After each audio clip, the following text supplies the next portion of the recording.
আসসালামু আলাইকুম গাইস, আশা করি সবাই ভালো আছেন। Welcome to my blog. এই যে আমার হাতে দেখতে পাচ্ছেন একটি তেঁতুলটি অনেক কষ্টে ঘর থেকে খুঁজে বের করেছি। এই তেঁতুলটি দিয়ে এখন আমি সবেদা মাখাবো এবং আপনারা দেখতে থাকুন কীভাবে আমরা মাখাই।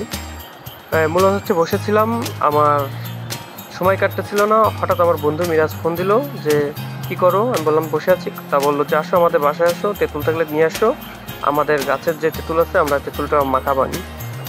তখন আমি বের হয়ে গেলাম। আর দেখেন, আমি সবসময় আর প্রকৃতি ভালোবাসি এবং বাগান দিয়ে আমি চলাফেরা করি। এই হঠাৎ করে চলে আসলাম ওদের বাসায়। ওই যে আমার বন্ধু মিরাজ বসে আছে, পা ভেটকায় দিয়ে একেবারে মোবাইলটা কি সুন্দরভাবে চালাচ্ছে। তা ও আমাকে অবশ্য নিষেধ করলো ভিডিও করতে, কিন্তু আমি করেছি। তারপর ওকে গাছে উঠালাম আমি, যে কি সুন্দর সুন্দর তাজা তাজা সবেদা পারলাম। আবারও ভিডিও দেখে ও হেসে দিল।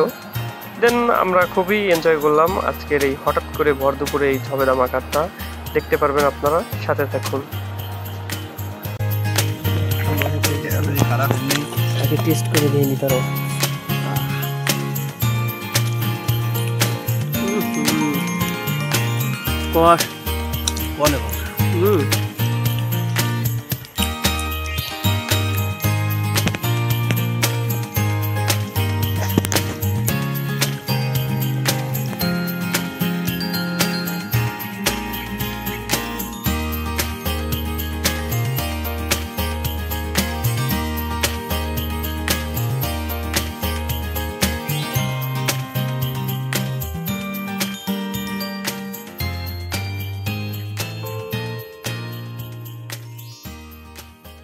Thank you.